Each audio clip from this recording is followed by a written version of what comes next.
En cuanto a la etiología anatómico-estructural, es importante destacar que determinadas alteraciones en la longitud del primer metatarsiano pueden provocar que tengamos una clínica y una sintomatología compatible con un alus limitus. Es el caso, por ejemplo, de tener un primer segmento metatarso digital muy largo.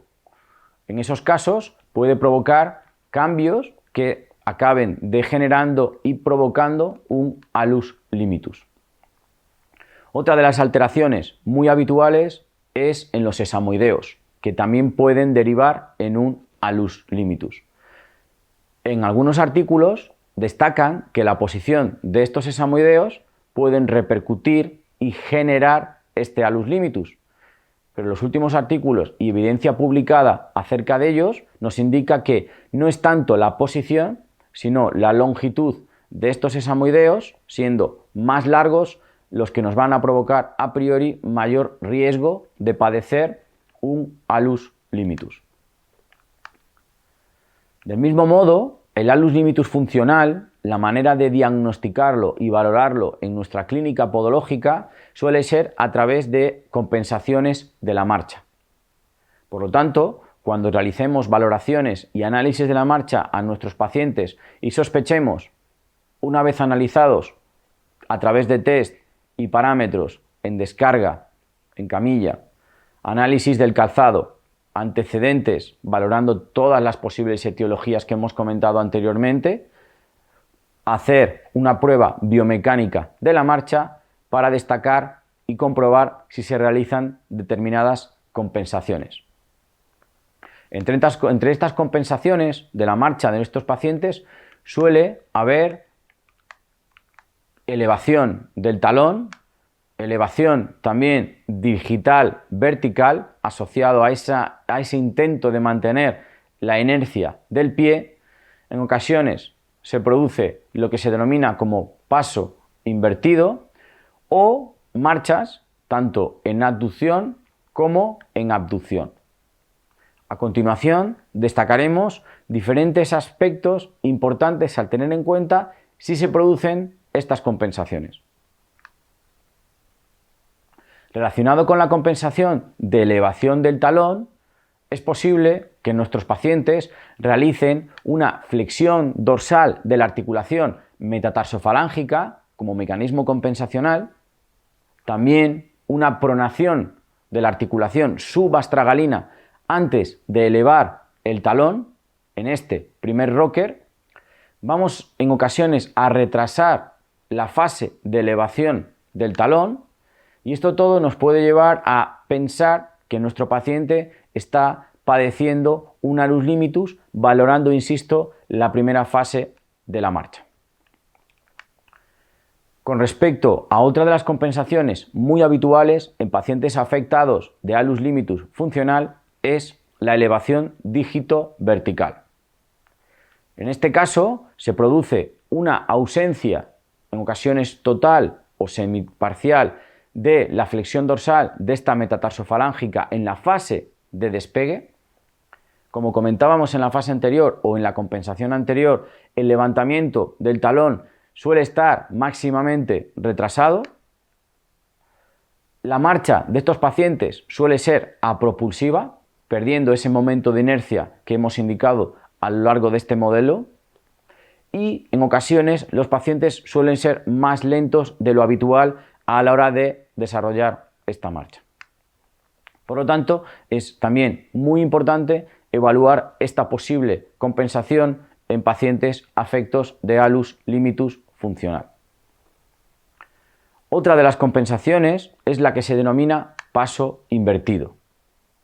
En este caso, los pacientes trasladarán el peso a la columna lateral, evidentemente por imposibilidad de realizar esa fase o ese mecanismo de windlass y de despegue a través de la primera articulación metatarsofalángica. Estos pacientes suelen desgastar por el borde externo del pie, característico tanto a nivel de hiperkeratosis en la zona del quinto radio, como también a nivel de la suela del calzado que nos trae a consulta y que es muy importante, insisto, valorar. diagnosticarlo en ocasiones, si disponemos de ello en consulta, con el sistema de presiones. Y también es muy importante no confundir este mecanismo de compensación con una posible supinación que denominaríamos fisiológica. De ahí la importancia de no valorar este mecanismo de compensación de manera aislada, sino englobarlo dentro de todas las compensaciones posibles del alus limitus funcional.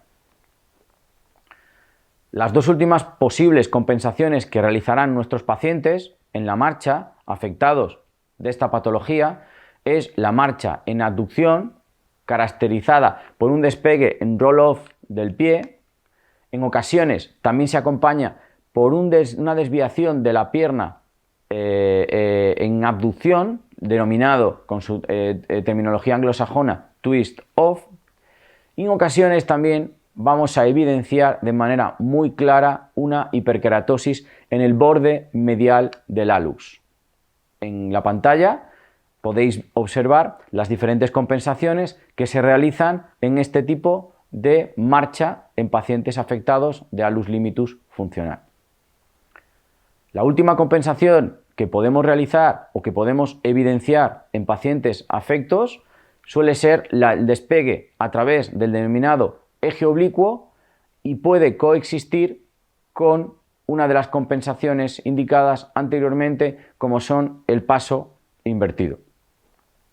Las compensaciones que se suelen producir tanto en la postura como en las articulaciones proximales suelen estar asociados a momentos repetitivos que, evidentemente, en base a otras teorías que se explican en este módulo, pueden provocar sobrecarga y, por lo tanto, provocar lesión o dolor en nuestros pacientes.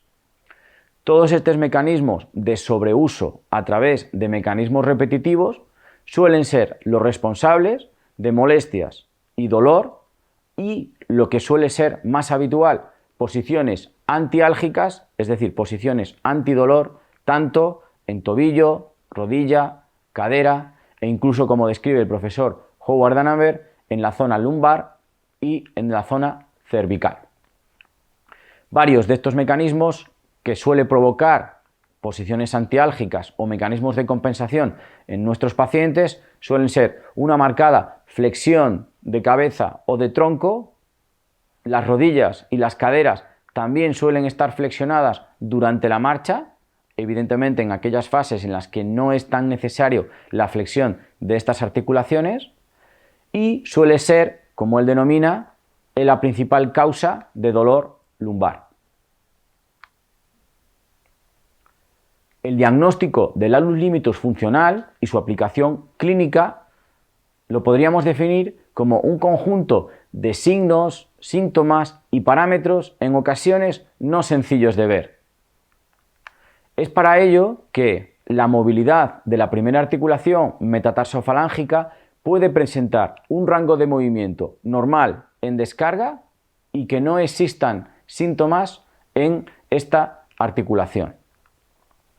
Por lo tanto, a la hora de observar compensaciones durante la marcha, ese colapso de la articulación mediotarsiana al elevar el talón, esa pronación durante esa fase antes de levantarlo, el retraso en la elevación de este o la abducción del antepié durante la fase de apoyo medio, suelen ser mecanismos muy habituales que, insisto, debemos de estar pendientes, evaluar en este tipo de pacientes.